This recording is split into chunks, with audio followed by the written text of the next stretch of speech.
Shalom, shalom. Bwana Yesu Kristo apewe sifa. Namtukuza Mungu aliye hai.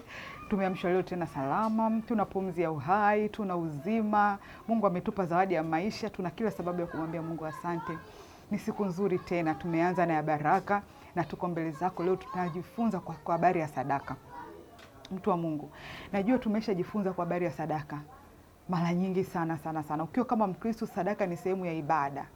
Sadaka ni sehemu ya namna ya kumonyesha namna Mungu tunavyompenda. Sio tunamuonga au tunamnunua, lakini ni sadaka ni namna ambavyo tunaonyesha namna ambavyo tuna mahusiano yetu mazuri na Mungu. Kama ambavyo tuna mahusiano na watu wa duniani, mtu unaweza ukapeleka zawadi, ukapeleka chochote kwa yule mtu unayempenda, ndivyo ambavyo tunavyoonyesha, tuna express our feelings to our God kwa kupitia sadaka.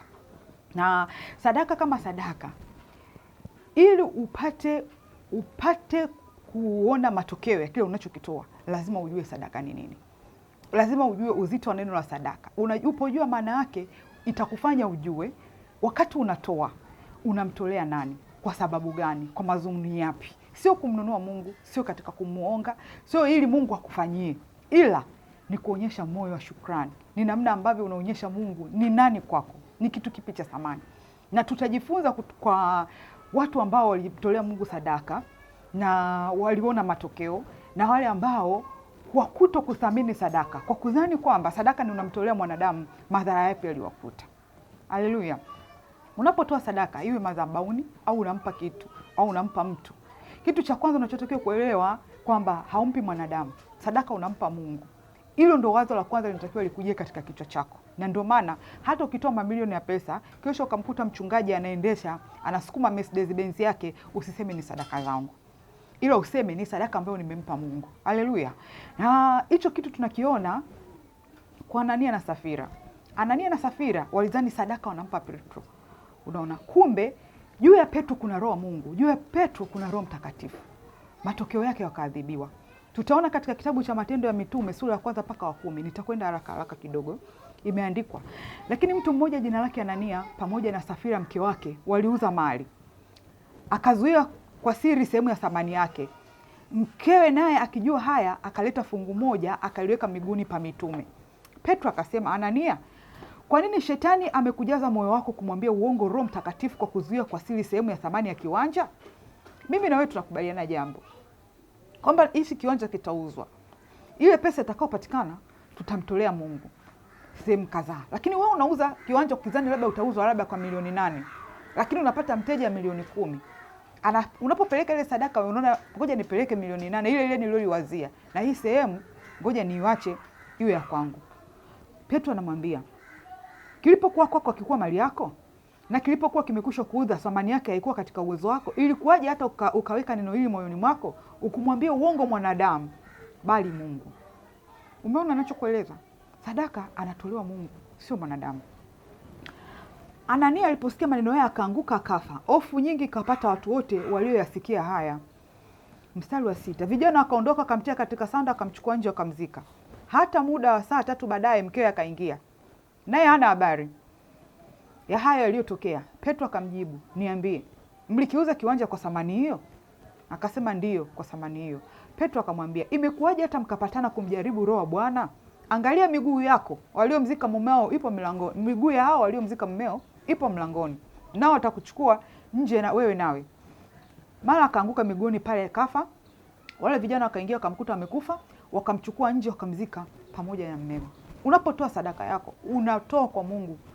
Haumdanganyi yule mchungaji, haumdanganyi yule mtu ambaye umeahidiana naye. Hizo ni nadhiri. Daudi anasema, nitaziondoa nadhiri zangu mbele za Bwana. Kama mmekubaliana jambo fulani, hilo jambo hakikisha unalitekeleza sawa sawa na kile ulichokiahidi. Hilo la kwanza. Lakini kitu kingine, katika utoaji wa sadaka kuna kanuni zake.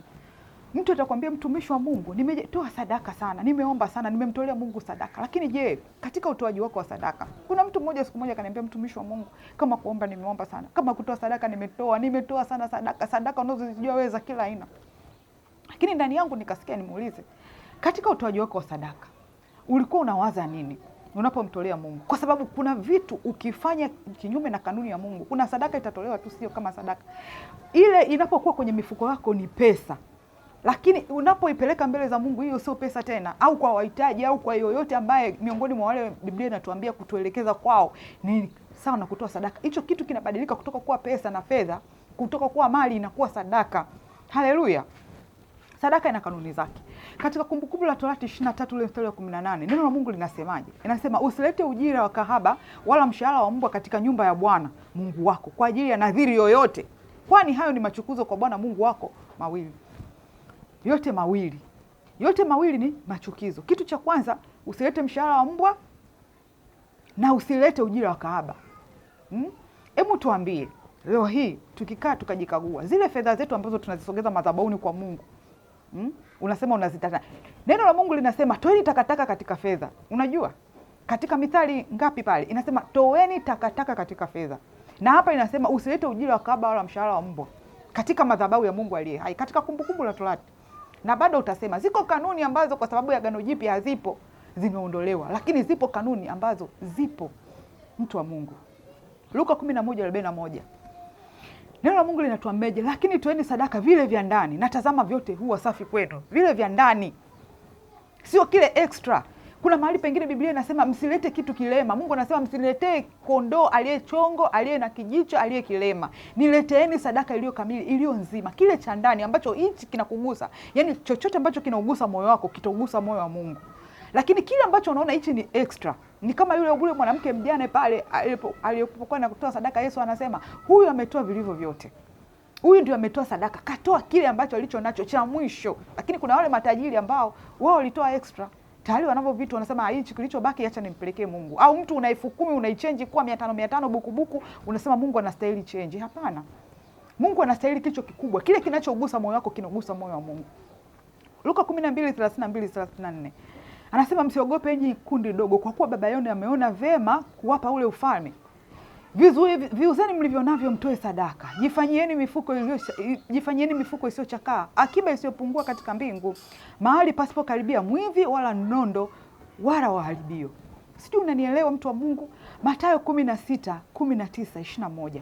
Neno la Mungu linasema msijiwekea hazina duniani, nondo na kutu viharibupo, na wezi huja huiba na kuvunja, bali jiwekeni hazina mbinguni kusikuharibika kitu kwa nondo wala kutu wala wevi wala wavunji wala waibi. Kwa kuwa hazina yako ilipo, ndipo na moyo wako ulipo. Hazina yako ilipo. Hazina ni nini? Wewe kwako hazina ni kitu gani? Hazina yako ilipo. Kwa hiyo sadaka ni kitu kinachogusa moyo wako, ndiko kinaogusa moyo wa Mungu. Unasema hichi kinastahili. Kuna kitu kimoja tulifundishwa na baba yetu wa kiroho, anasema ile pesa kubwa kuliko fedha zote zilizokuwepo mfukoni mwako. Yaani wewe unaona badala una 12,000 pale, badala kumpa Mungu ile 10,000 unatoa 2,000 unampa Mungu, unabaki na 10,000. Tunawapa watu tunaowapenda vile vitu vilivyo bora na vikubwa, lakini kwa Mungu tunatoa vilivyo vichache. Neno la Mungu linasema jiwekee hazina mbinguni, mtu wa Mungu. Katika hii dunia tumekutana na maisha yanapita tu, lakini tuna kesho yetu njema ya baraka. Haleluya. Neno la Mungu linasemaje? Mathayo 6 ule mstari wa 2 na 4. Basi wewe utoapo sadaka usikipige panda. Hii ni kanuni nyingine, usipige panda mbele yako kama wanafiki wafanyavyo katika masinagogi na njiani ili watukuzwe na watu. Yaani wewe unatoa sadaka lakini unataka watu ujionyeshe mbele za watu kwamba mimi umetoa kiasi fulani, unajiinua. Unaondoa ile kanuni na usiende ukalalamika ukasema nimemtolea Mungu sadaka sioni majibu, sioni matokeo. Kuna kanuni za Mungu za utoaji. Anasema ukileta sadaka yako madhabahuni na huku ukikumbuka kuwa una ndugu yako na neno juu yako, iache sadaka yako mbele ya madhabahu, uende zako upatane kwanza na ndugu yako, kisha urudi utoe sadaka. Mimi na wewe tuna watu wangapi tumewekea vinyongo? Kuna watu wangapi hatujawasamee? Kuna watu wangapi tunawashikilia? Sadaka na kwa Mungu anasema ipo kanuni. Kuna watu unawachukia, kuna watu uwapendi, kuna watu unaombea mabaya, lakini unaenda mbele za Mungu. Ndugu yako ni yule pembeni yako. Ndugu anaweza kawa mume, anaweza kawa rafiki, anaweza kawa kaka, ndugu na nini. Lakini yoyote ambaye Biblia inamsema ni ndugu yako, Mkristo mwenzio huyu, lakini haujamsamee, lakini unapeleka sadaka yako madhabahuni na unasema sadaka yangu haina matokeo, lakini bado unapiga panda. Luka 21 ule mstari wa 1 na 4 anasema akainua macho yake akaona matajiri wakitia sadaka zao katika sanduku la hazina. Akamwona mjane mmoja maskini akitia ile mle senti 2. Bwana Yesu akasema hakika nawaambia huyu mjane maskini ametia zaidi kuliko wote, maana hao wote walitia sadaka katika mali iliyowazidi, bali huyu katika maskini wake ametia vyote alivyokuwa navyo. Mtu wa Mungu, unatoa kile kilichokuwa cha ziada mbele za Mungu, lakini sio kitu ambacho hata wewe mwenyewe ukipewa, it's not a priority. Lakini pia ipo kanuni nyingine, Mathayo 6:1 mstari wa 4. Neno la Mungu linasema, angalieni msifanye wema wenu machoni pa watu kusudi mtazamwe na wao, kwa maana mkifanya kama hayo hampati thawabu kwa Baba yenu aliye mbinguni. Unaitoa sadaka ukitegemea ina matokeo, utamwona Mungu, ni mbegu yako umepanda, utamwona Mungu akijitokeza kwa sadaka yako. Neno linatuambia basi utoapo sadaka, utoapo sadaka usipige panda. Amini nawaambieni, wamekwisha kupata thawabu wao. Bali wewe utoapo sadaka, hata mkono wako wa kushoto usijue ufanyalo mkono wako wa kuume. Sadaka iwe kwa siri, na Baba yako aonaye sirini atakujazi. Sadaka ni between you and God, sio wewe na watu wengine. Hawapaswi kujua watu wengine umemtolea Mungu kiasi gani. Lakini pia sadaka unatakiwa kutolewa kwa Mungu kwa moyo wa kupenda. Zile sadaka zetu tunazoitishwa huku, lete sadaka ya kujimaliza, lete sadaka ya kujiteketeza, toa sadaka sio nini. Unakuta watu wanaenda katika makanisa, mtu anaondoka hana hata nauli. Biblia inatuambia nao wakapokea mkono, katika Kutoka 36 mstari wa 3, nao wakapokea mkononi mwa Musa matoleo yote ambayo hao wana wa Israeli walikuwa wameyaleta kwa ajili ya huo utumishi wa mahali patakatifu ili wapafanye. Kisha wakamletea matoleo kila siku asubuhi kwa moyo wa kupenda. Mtu wa Mungu, sio kwa kulazimisha. Sadaka inatolewa kwa moyo wa kupenda, sio kwa kuambiwa. Sadaka ni kitu ambacho unakiandaa toka nyumbani. Toka nyumbani unaandaa sadaka yako, unasema Mungu wangu, hii ni sadaka yangu nakuja kukutolea kwa moyo wa kupenda. Asante kwa afya, asante kwa uzima, asante kwa pumzi ya uhai, asante kwa kunihifadhi, asante kwa kunitetea, asante kwa kunilinda, asante kwa kunipigania. Ile sadaka kwa moyo wa kupenda unaiandaa toka nyumbani. Unapofika kanisani, wewe ni kuiachilia tu, lakini toka nyumbani Mungu anajua ulishaandaa hiyo sadaka. Katika Luka 11:42 neno la Mungu linatuambia, lakini ole wenu Mafarisayo, kwa kuwa mwatoa zaka na mnanaa na mchicha na kila mboga, huku mwacha mambo ya adili na upendo wa Mungu. Anasema iliwapasa kuyafanya hayo ya kwanza bila kuyaacha ya pili. Huwezi ukatoa sadaka huku mnaacha mambo ya adili, Mafarisayo. Acheni kutoa mnanaa na mchicha na kila mboga, alafu mambo ya adili, mambo ya upendo wa Mungu mnayaacha. Upendo wa Mungu umepotea. Neno la Mungu linasema kunapoongezeka maasi na upendo wa Mungu unafanya nini? Upendo wa Mungu unapotea. Umeacha upendo, lakini unamtolea Mungu mnanaa na mchicha na mboga. Huna upendo na yoyote. Matendo ya upendo yanajulikana. Tunaenda pale kwenye Wakorinto, unaona upendo ustili, wingi wa dhambi, upendo uhifadhi, upendo fanya nini? Upendo uhesabu makosa, vitu kama hivyo. Kwa hiyo umeacha upendo, unatoa mchicha kila mboga na mnanaa, huku mnaacha mambo ya adili na upendo wa Mungu. Mungu anasema iliwapasa kuyafanya hayo ya kwanza bila kuyaacha hayo ya pili. Maana yake unatakiwa umtolee Mungu sadaka, lakini mambo ya upendo usiyaache. Haleluya. Lakini katika Mwanzo 4 ule mstari wa 4 mpaka wa 5, neno la Mungu linasema, Abili naye akaleta wazao wa kwanza wa wanyama wake, sehemu zilizonona za wanyama. Bwana akamtakabali Habili na sadaka yake, bali Kaini hakumtakabali wala sadaka yake. Kaini akaghadhibika sana na uso wake ukakunjamana. Mtu wa Mungu, Mungu wetu yupo. Tunapompa sadaka, ninarudia tena kusema, hatumuongi, hatumnunui, hatumshawishi. Lakini tunaonyesha mapenzi yetu kwa Mungu, tunaonyesha namna mahusiano yetu yalivyo strong, tunaonyesha namna ambavyo yani yeye is a priority. Kama ambavyo unaona ninataka kumpa mpenzi wangu kitu kizuri, zawadi, nini, nataka kumpa afurahi. Natamani kufurahisha moyo wa Mungu kupitia sadaka. Fedha na dhahabu ni mali ya Bwana, mtu wa Mungu. Mungu hahitaji pesa kutoka kwetu. Anazo za kutosha na za kudidi. Kila kitu tunachokiona, dunia na vyote vijazavyo, hivyo ni vya Mungu wetu. Lakini tunaporudisha mbele zake ni moyo wa shukrani, kumwambia Mungu, jina lako libarikiwe, hakuna kama wewe, wewe ni Mungu, zaidi yako hakuna. Na asante kwa kila kitu Mungu, na bado ninakutumainia, uliyefanya juzi na jana, hata leo utafanya tena. Jina la Bwana Yesu libarikiwe. Ninakushukuru mtu wa Mungu kwa kunisikiliza. Jina langu ni Caroline. Ninapatikana kwenye platform zangu kama kawaida, YouTube channel Caroline Msekeni. Ukienda kwenye Facebook page utanikuta pale Caroline Msekeni. Niko pia TikTok na Instagram kwa jina langu la Caroline Msekeni. Lakini kuna namba yangu ya WhatsApp hapo. Huwa ninaitumia kwa ajili ya message tu. Nitumie message. Mtumishi, nina changamoto hii. Mtumishi, kuna hiki. Mtumishi, nishauri kile. Mtumishi, nataka kujua kwa habari ya kitu fulani. I will be there. Nitakujibu. Nikaona kuna umuhimu wa kukupigia, nitakutafuta. Mungu akutunze sana. Mungu akubariki sana. Mungu akustawishe sana.